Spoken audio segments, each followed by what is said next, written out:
Baik, kembali bersama kami. Halo Sobat Hipotesis, Assalamualaikum warahmatullahi wabarakatuh. Halo Sobat LHKP, balik lagi di Hipotesis, Hikmah, Podcast, dan Isu Strategis. Sudah lama juga ya rasanya kira-kira kita tidak berjumpa gitu. Nah, pada kesempatan kali ini, kita kedatangan tamu, Mas Jaya dari Selios. Mungkin Mas Jaya bisa perkenalan dulu, Mas. Ya, nama saya Jaya Darmawan, dipanggil Jaya biasanya. Panggil Jaya. Sebagai peneliti ekonomi di Selios.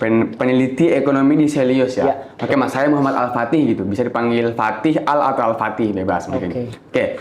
Pada kesempatan kali ini teman-teman, kita akan membahas terkait salah satu topik yang cukup banyak dibicarakan gitu ya.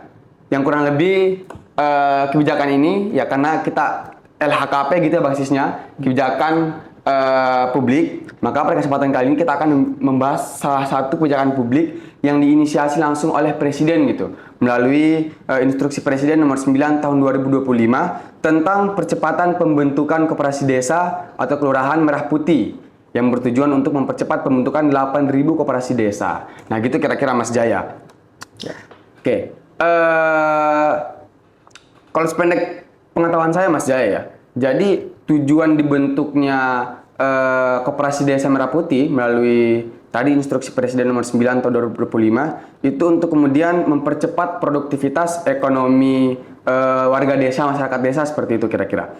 Namun yang menjadi sorotan tajam dari banyak pengamat gitu, itu dari alokasi pendanaannya Mas. Ya. Nah, jadi kalau yang saya sedikit baca itu mekanismenya itu bukan dari bawah ke atas, tapi dana koperasinya itu dari pusat langsung gitu ke desa mengintervensi.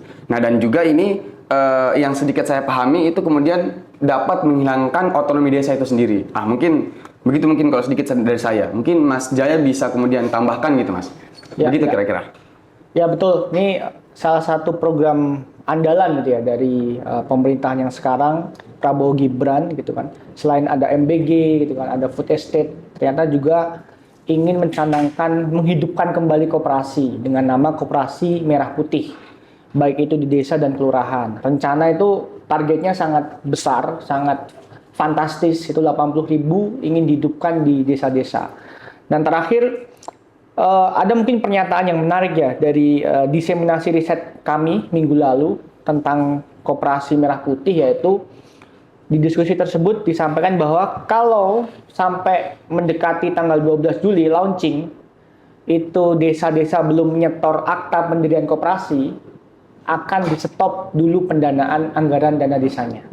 Ini jadi implikasinya sampai sejauh itu gitu. Makanya kalau kita lihat pada waktu diseminasi itu masih sekitar 15-20 ribuan itu desa menyetor. Yang nyetor akta? Iya, yang nyetor akta, yang nyetor akhirnya pernyataan untuk mendirikan koperasi. Ternyata baru dicek beberapa hari yang lalu sudah hampir 80.000. Saya belum cek hari ini. Nah, jadi memang satu sisi ada pemaksaan fiskal.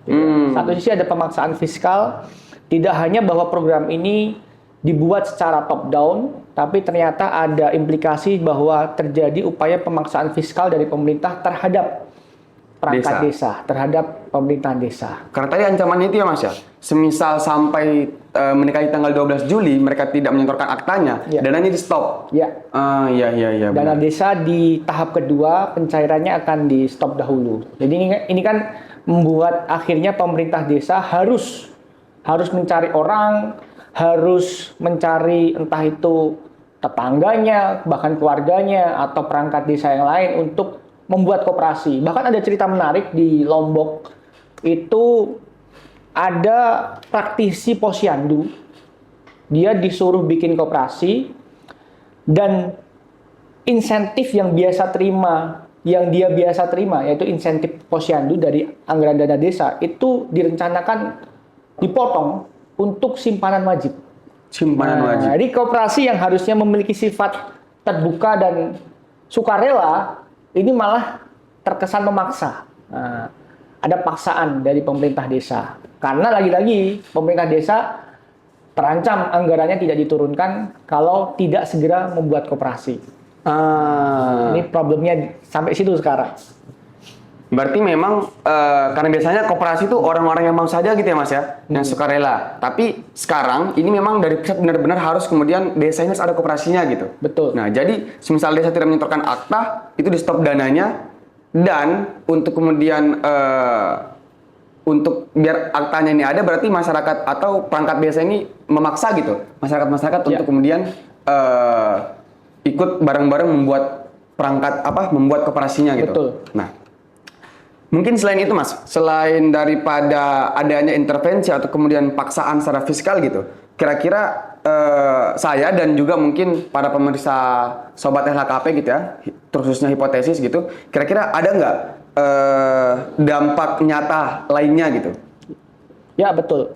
Dari survei yang kami lakukan terhadap 108 responden yang berasal dari entah kepala desa, entah perangkat desa, kami memunculkan salah satu hasil, yaitu 76% itu khawatir kalau pendirian Koperasi Merah Putih ini dananya diambil dari dana desa sebagai penjamin dan disalurkan melalui Himbara atau bank BUMN. Ada kekhawatiran karena ketika bentuk dari usahanya itu belum jelas atau cenderung ditentukan gitu ya, ada 6 bidang usaha tapi mungkin belum melihat potensi desanya, ditakutkan itu terjadi kemacetan. Jadi dana desa yang harusnya digunakan untuk program-program untuk kemakmuran desa malah dijamin untuk mendapatkan pendanaan dari Himbara, dan nilainya itu kan dijanjikan 3 miliar per desa. 3 miliar per desa, sehingga kalau kita hitung 80.000 desa selama 10 tahun, per tahunnya itu ada potensi resiko fiskal hingga 32 triliun lebih. Nah, dari misalkan anggaran desa itu sekitar 71 triliun realisasinya, hampir 50% anggaran dana desa digunakan untuk membiayai Koperasi Merah Putih. Ini menurut kami, selain terjadi pemaksaan fiskal tadi, ada resiko fiskal. Karena beberapa responden menarik, ada temuan-temuan di lapangan menarik. Kalau koperasi itu kebanyakan adalah koperasi simpan pinjam. Terus ini yang bikin pemerintah, karena dananya dari pemerintah. Ya udah kita pinjam aja, nanti nggak usah dibalikin. Nah, jadi kan terjadi kemacetan, gitu kan? Terjadi kemacetan, sehingga dampaknya bisa ke sisi fiskal, termasuk ke sisi perbankan di Himbaranya. Berarti macet tadi itu karena bukan dari pemerintah tapi dari bank gitu ya Mas? Karena programnya dari pemerintah, jadi ada namanya resiko moral hazard gitu kan. Karena warga dalam hal ini sebagai peminjam gitu kan, itu berpikir ya udah saya pinjam aja. Memang kalau nggak saya kembalikan, memang mau gimana? Dan itu memang juga sudah banyak terjadi kan di KSP ya, koperasi simpan pinjam ya. Nah ini menurut saya perlu diantisipasi ya dampak-dampaknya ya atau resikonya, sehingga tidak hanya dari sisi resiko fiskal 32 triliun setidaknya atau 47%, tapi juga resiko perbankan. Jangan sampai menaikkan non-performing loan atau pinjaman yang gagal di sektor koperasi gitu. Oke, baik Mas. Saya juga sempat baca bahwasanya selain daripada risiko fiskal tadi, kemudian tadi Mas sampaikan bahwasanya nanti ketika ini sudah berjalan di tengah jalan gitu kan, terjadi kemacetan karena tadi dananya dari bank tadi itu? BUMN. Nah, itu saya sempat ngebaca bahwasanya di sini ada intervensi politik gitu. Takutnya dari koperasi desa ini sempat sebagai instrumentasi politik gitu, sebagai kendaraan politik. Ya, nah, itu gimana itu Mas? Ini ada salah satu peneliti juga di tim kami membuat kalkulasi bahwa karena 35% responden menyatakan bahwa ada kekhawatiran bahwa program ini sebenarnya program yang cenderung politis, memiliki wacana politik. Kita tidak menutup fakta bahwa memang desa selama ini memang menjadi objek politik yang sangat besar. Tapi dengan adanya program Koperasi Merah Putih ini, fresh money-nya kan besar tuh. Uangnya besar, bisa untuk keep konstituen. Nah, jangan sampai akhirnya koperasi ini digunakan untuk, ayo bisa dapat pinjaman sekian, tapi nanti pilih A. benar, C. benar, benar. Nah, dan kita kalkulasi bisa mendapatkan hingga 35 lebih kursi. Nanti hitungannya bisa cek di laporannya. Iya. Nah, ini kalau melihat laporan kami hari ini, kami juga rilis laporan baru tim hukum. Jangan sampai nanti Koperasi Merah Putih ini malah menjadi ancaman bagi perangkat desa yang karena kan menggunakan anggaran dana desa ya gitu ya, anggaran APBDes gitu ya, ada potensi menggunakan APBDes walaupun dananya awalnya dari Himbara. Jangan sampai akhirnya ketika terjadi politisasi malah mendapatkan ancaman pidana korupsi, mendapatkan ancaman pidana pemilu karena menggunakan fasilitas negara, gitu kan. ASN kan juga nggak boleh berpolitik gitu kan. Ji. Dan lain sebagainya. Jadi ada ancaman hukum pidananya. Kalau levelnya sampai pada politisasi koperasi tadi. Ji. Artinya memang cukup riskan gitu ya Mas, ketika memang dananya itu top down gitu. Nah, Betul. jadi ketika misalnya gini, kita bisa dapat duit banyak, tapi mau nggak mau kita harus mengkonsolidasikan suara-suara masyarakat yang ada di desa tersebut untuk kemudian nanti istilahnya apa ya?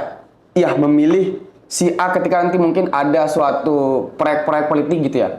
Nah, berarti memang cukup riskan. Ya. Nah, artinya dari banyaknya tadi apa Mas, risiko-risiko, dampak-dampak yang kemudian memang sudah diteliti sama teman-teman Selios gitu ya.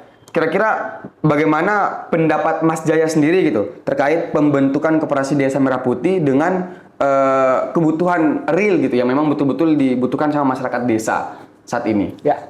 Pertama, kita harus dari analisis kami dan membedah beberapa dokumen, membaca data. Pertama, kalau kita lihat, kita coba bandingkan koperasi ini Merah Putih dengan koperasi Hatta dan kita bandingkan dengan BUMDes. Kita harus berani bilang bahwa ini bukan koperasi. Karena koperasi itu tidak top down. Koperasi itu harus berawal dari inisiatif anggota, komunitas tertentu biasanya, dan sukarela, terbuka. Nah, ada unsur demokrasinya di situ. Bahkan koperasi itu tidak boleh ditentukan melalui musyawarah desa, baik itu pembentukannya maupun penentuan keputusannya. Itu bukan koperasi. Koperasi ditentukan melalui musyawarah anggota. Gitu. Berarti memang ada asas-asasnya gitu ya Mas ya? Pembentukan koperasi harus daripada inisiatif entah itu komunitas, kelompok gitu yang sekiranya memang berinisiatif untuk kemudian mengembangkan perekonomian berbasis komunitas atau kelompok gitu. Berarti memang nggak bisa langsung dari atas gitu ya? Ya, ya. Kayak gitu. Itulah yang pertama kesimpulannya adalah ya ini bukan koperasi. Berarti BUMDes dong, bisa jadi mirip. Ya. Mirip kayak BUMDes. Makanya ada potensi tumpang tindih. Iya benar. Bahkan terjadi potensi yang namanya menjadi predator bagi pengembangan BUMDes. BUMDes yang sekarang jadi motor ekonomi di desa-desa, terutama di luar Jawa, malah jadinya tumpang tindih nih. Apa bedanya ini spesies Koperasi Merah Putih dan BUMDes ini?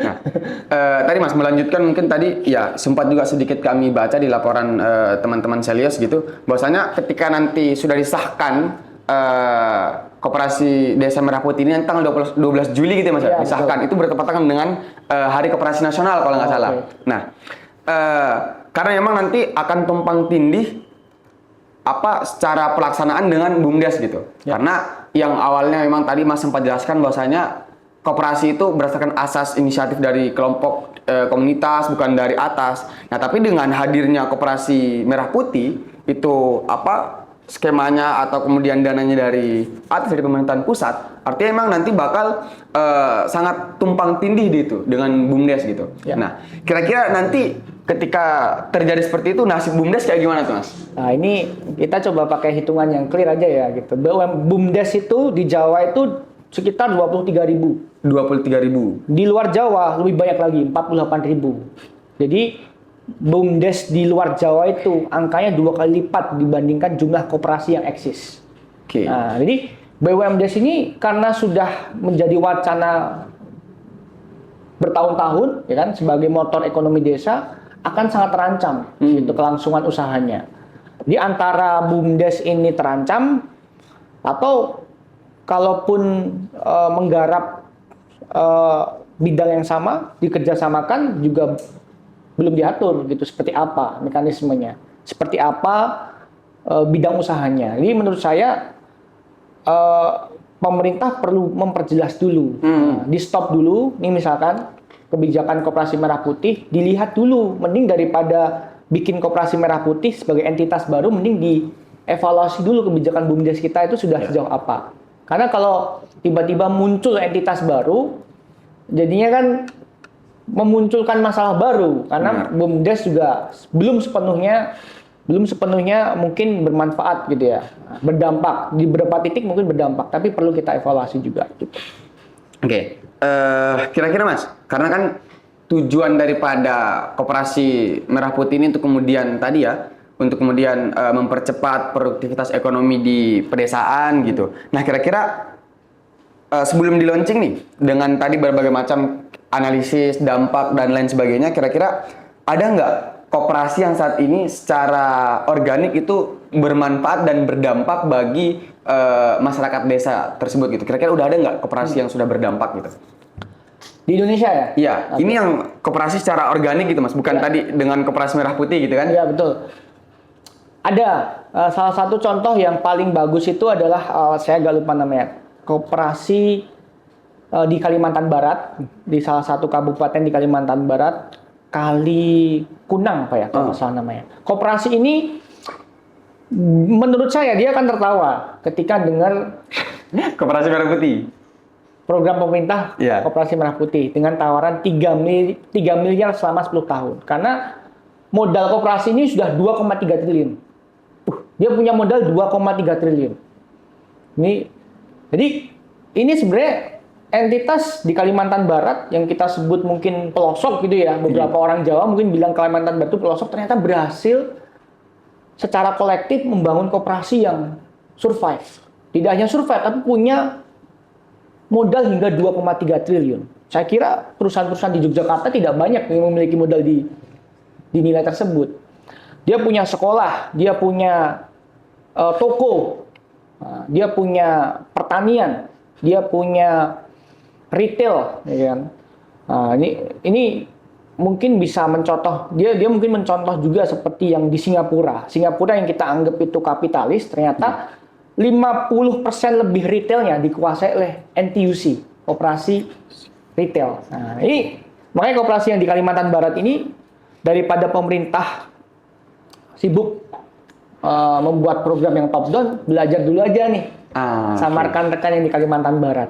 Gitu. Berarti artinya sebelum nanti di 12 Juli ini kemudian benar-benar sudah dijalankan programnya gitu ya dengan kebijakan Impres tadi, instruksi Presiden, mungkin alangkah baiknya jikalau menilik daripada koperasi yang sudah berjalan di Kalimantan gitu Mas ya. Iya, salah satunya. Oke.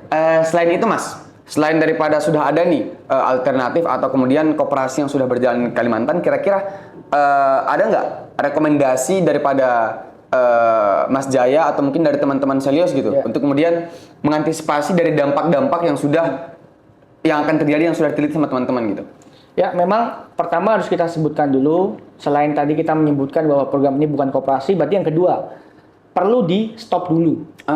Nggak perlu buru-buru untuk launching tanggal 12 Juli. Karena kan dari sisi kesiapan program, kesiapan rencana dan resiko itu masih sangat perlu ditinjau ulang. Yang ketiga, pembiayaan koperasi itu tetap harus bersifat inklusif, harus bersifat mandiri, yang mana itu lebih dekat dengan blended finance, gitu. Harus campuran pembiayaannya dengan tetap memperhatikan prinsip-prinsip koperasi tadi ya, tidak boleh ada pemaksaan, harus terbuka dan lain sebagainya. Yang kedua, kita punya selanjutnya kita juga punya rekomendasi bahwa ketika menentukan bentuk usaha, tetap harus fokus kepada hak para anggota koperasi.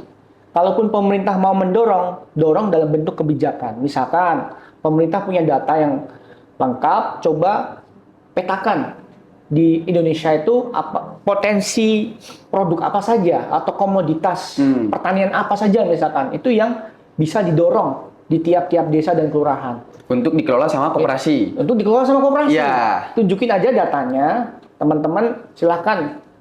Misalkan di Kalimantan, Tengkawang, karena produknya berkelanjutan. misalkan di Flores, oke, kopi yang tidak merusak hutan, ini bikin ladang pertanian yang berdampingan dengan hutan, agroforestry. Nah, saya kira pemerintah bisa melakukan klasterisasi berbasis data tadi. Ya, yang selanjutnya adalah selain tadi ada beberapa poin adalah menurut saya ini cukup praktis dan bisa dilakukan, doable lah sama pemerintah. Yaitu daripada memaksakan diri membangun koperasi dan itu harus berbentuk entitas berwujud gitu ya. Lebih baik menuju pada problem utama masyarakat di desa atau di pinggiran kota gitu ya, kita lihat, yaitu 35% responden kami mengatakan masalah utamanya sih apa sih gitu, lapangan pekerjaan. Dan lapangan pekerjaan tidak banyak tersedia di desa atau mungkin di pinggiran kota gitu ya. Makanya dari itu kita itu kan punya banyak 4.000 lebih kalau nggak salah, 4.800 lebih BLK, Balai Latihan Kerja. Kami merekomendasikan untuk pemerintah menghidupkan Balai Latihan Kerja untuk membuat program magang, pelatihan kerja, upscaling, reskilling, sehingga dengan harapan program ini nanti dikombinasikan dengan koperasi yang real koperasi gitu ya. Let's say kita sebut koperasinya Hatta lah gitu.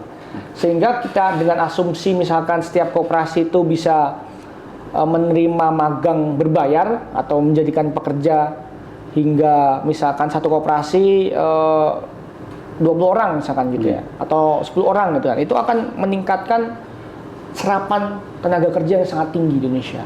Nah, bahkan hitungan kami tidak sampai 3 tahun kita mampu memangkas hingga 7 juta lebih pengangguran di Indonesia. Kalau kita mampu menghidupkan BLK secara ambisius, kita hidupkan secara serius, dan dananya itu tidak besar, tidak sampai, terakhir kan pemerintah bilang 200 triliun ya anggaran Koperasi Merah Putih, sempat sampai 400 triliun, tidak sampai segitu, hanya sekitar 30-an triliun. Nah, ini dengan program sedetail itu, creating job, menghasilkan lapangan pekerjaan yang lebih berkualitas dan menggunakan aset pemerintah yang sudah ada, BLK. Gitu. Daripada menghadirkan lagi entitas baru gitu. Entitas baru. Yang malah justru tupoksinya tumpang tindih. Betul. Oke. Baik, kalau tadi semisal Mas Jaya bilang ini bukan koperasi, kalau kata Pak Busra itu koperasi KW gitu. Kalau kata Pak Busra itu koperasi KW. Nah, mungkin teman-teman karena sudah memasuki waktu maghrib juga gitu ya, mungkin tadi kurang lebih sedikit banyak kita membahas terkait Koperasi Desa Merah Putih yang ini langsung dari instruksi Presiden. Dan nanti insya Allah di bulan depan tanggal 12 Juli itu akan sah dilaunchingkan gitu Mas ya? Ya. Bertepatan dengan Koperasi Merah Putih. Bertepatan dengan Hari Koperasi Nasional gitu.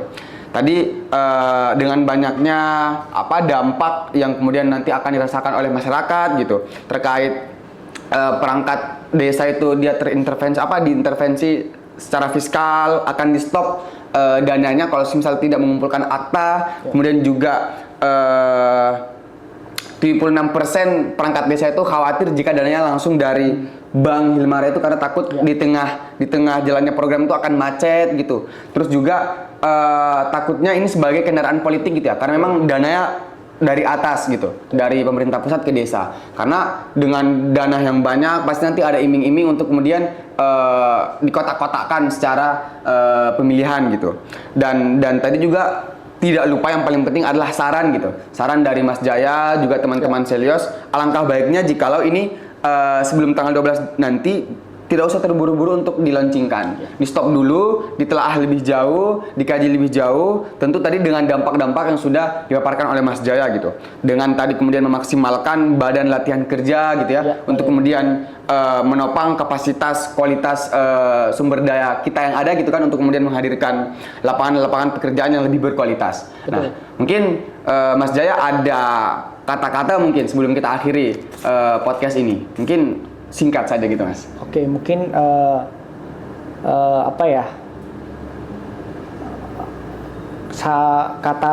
kata yang ingin saya sampaikan tadi, saya hanya mengulang ada yang saya sampaikan bahwa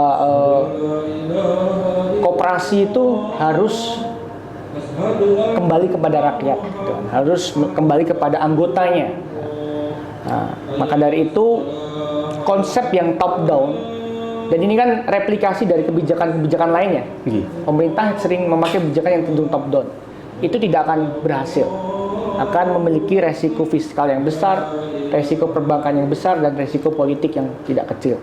Maka dari itu lebih baik pemerintah bersabar untuk mereview dulu kebijakan ini. Begitu.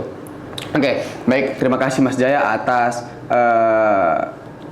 keluangan waktunya untuk kemudian hadir di podcast LHKP, di podcast Hipotesis, Hikmah, Podcast, dan Isu Strategis, menyampaikan sedikit banyak pengetahuannya, wawasannya terkait Koperasi Merah Putih yang akan launching tanggal 12 Juli bulan depan gitu, 2025. Mungkin akhir kata, semoga diskusi ini bisa menjadi bahan renungan bagi kita semua bahwa membangun desa bukan soal proyek, tapi soal menghormati suara rakyat gitu ya. Karena lagi-lagi asas koperasi itu atas inisiatif komunitas, kelompok, dan tentu berdasarkan demokrasi gitu. Oke teman-teman, akhir kata dari kami, tetap kritis dan tetap peduli. Saya Muhammad Al-Fatih, pamit undur diri, dan jangan lupa share ke teman-teman yang lain agar mereka juga bisa ikut mendengarkan. Billahi fisabil haq, fastabiqul khairat. Wassalamualaikum warahmatullahi wabarakatuh. Waalaikumsalam warahmatullahi wabarakatuh.